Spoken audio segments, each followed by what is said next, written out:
ভাবছি এটা কি কিসের গান, বোধহয় প্রথম ভাবলাম হিন্দিতে, বুঝলাম। গুড মর্নিং এভরিওয়ান, কেমন আছো সবাই? আশা করছি খুব খুব ভালো আছো, আমরাও ভালো আছি।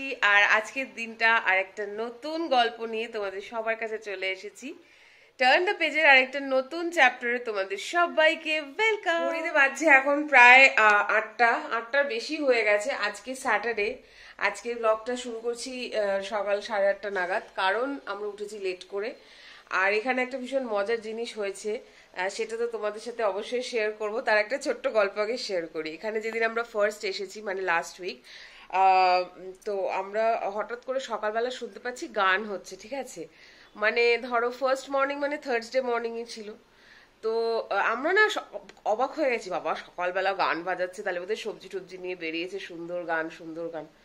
আমরা বুঝতে পারিনি যে মানে গানটার মানেটা কি কি বৃত্তান্ত, আমরা কিছুই বুঝতে পারিনি। সকালবেলা যে চাটা নিয়ে এসে বসেছি, আর ভীষণ ভালো একটা গান বাজছে। আমি ভাবছি এটা কি কিসের গান, বোধহয় কোথাও মা দুর্গার গান চালিয়েছে।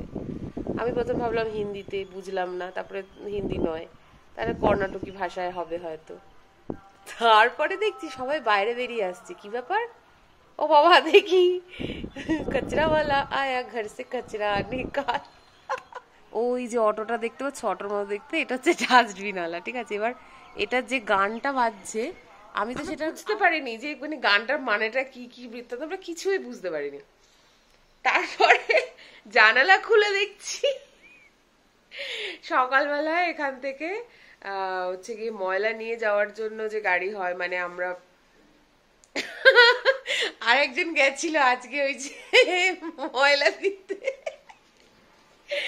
তো এটা ও করে, এটাও আগে থেকেই করে, ময়লা দেওয়ার দায়িত্বটা লিটারালি ওরই থাকে। এটা আমরা চেন্নাইতে থাকতো, এটা ওই করতো, নিচে দিয়ে আসতো। তো যাই হোক, আগে কি হতো, মানে যেহেতু ওটা সোসাইটি ছিল, ওখানে একটা কর্নার ছিল, ডাস্টবিন কর্নার ছিল, সেখানে সমস্ত কিছু জমিয়ে রাখা হতো, সারা সোসাইটির সবাই দিত। আর রাত্রেবেলায় এসে প্রায় 11টা নাগাদ মানে মিউনিসিপ্যালিটির গাড়ি আসতো, এসে দুটো ছেলে থাকতো, তারা ওইগুলোকে কালেক্ট করে নিয়ে যেত। আর এখানে হচ্ছে সকালবেলাতেই একটা এরকম গাড়ি আসে প্রত্যেকদিন সকালবেলাতে, এবং বাড়ির থেকে সবাই বেরিয়ে সেগুলো দেয়। তো আমরাও সেটাই করেই, মানে আমি করি না, ও করে। এবার ওই ফার্স্ট গল্পটা খুব মজার ছিল, সেই ক্লিপিংটা আমি এই কথাগুলোর পরে অ্যাড করব, তোমরা দেখো, এত মজা লাগবে। Good morning. Good morning once again. আর সকাল সকাল গল্প শুনলে আমাদের ঘুম ভাঙা বার্তা মানে এটা এখন আমাদের কাছে সকালবেলা সত্যি সত্যি একটা মানে মজার ব্যাপার হয়ে গেছে ডেইলি। হ্যাঁ, মানে না শুনতে পেলে না, মানে এই আজকে আসলো না, হ্যাঁ বুধবার দিন যেমন আসে না, এবার এই বুধবার দিন সেটা শুনতে পাইনি, তো এ বাবা আজকে আসলো না তো কি হবে, এটা বেশ একটা মজার, বেশ একটা এক্সাইটিং একটা ব্যাপার আর কি আমাদের কাছে। তো যাই হোক, আজকে আবার খেলা রয়েছে না? ও আচ্ছা, আমি কাল থেকে বলে, সকাল সকাল বরের হাতে 2 কাপ চা। আর এই চা সহযোগে এটা উদ্ধার হলো যে আজ বিকেলেই কিন্তু ওয়ার্ল্ড কাপের ফাইনাল ম্যাচ।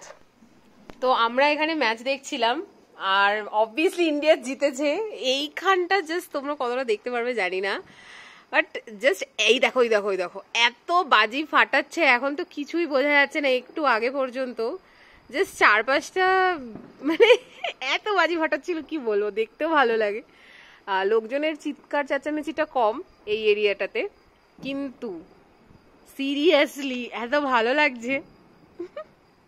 আর আমরা জাস্ট এই যে আমাদের ঘর, এখানে অন্ধকার, এখানে এখন আমরা লাইটটা লাগাইনি, যাই হোক। তো এই করিডোরটা, কমন যে করিডোরটা, আর এই হলাম আমি, আমাকেও আই থিঙ্ক তোমরা খুব বেশি দেখতে পাচ্ছ না, তো ভালো লাগছে। তো ইন্ডিয়া উইন্স, আর এই আনন্দটাই আলাদা। আমি জানি যে আমরা হয়তো এই বয়সে এখন এসে দাঁড়িয়ে কোথাও গিয়ে ক্রিকেট দেখাটা একটু কমে গেছে, কিন্তু এখনো যখনই এরম কোনো হয়, মানে ম্যাচ হয়, এক্সাইটমেন্ট লেভেলটাই আলাদা থাকে। তো যাই হোক, অনেকদিন বাদে এরকম লাস্ট 6-7টা বল দেখেছি। অ্যাকচুয়ালি স্টার্টিং এর কিছু বল দেখেছিলাম যখন ইন্ডিয়া ব্যাট করছিল, মাঝে দেখা হয়নি। খুব আনন্দ হচ্ছে, ভালো লাগছে। এই আনন্দটুকু নিয়ে আর রাত্রের এই বাজি পোড়ানোর শব্দগুলো নিয়ে গুড নাইট বলছি। দেখা হচ্ছে খুব তাড়াতাড়ি।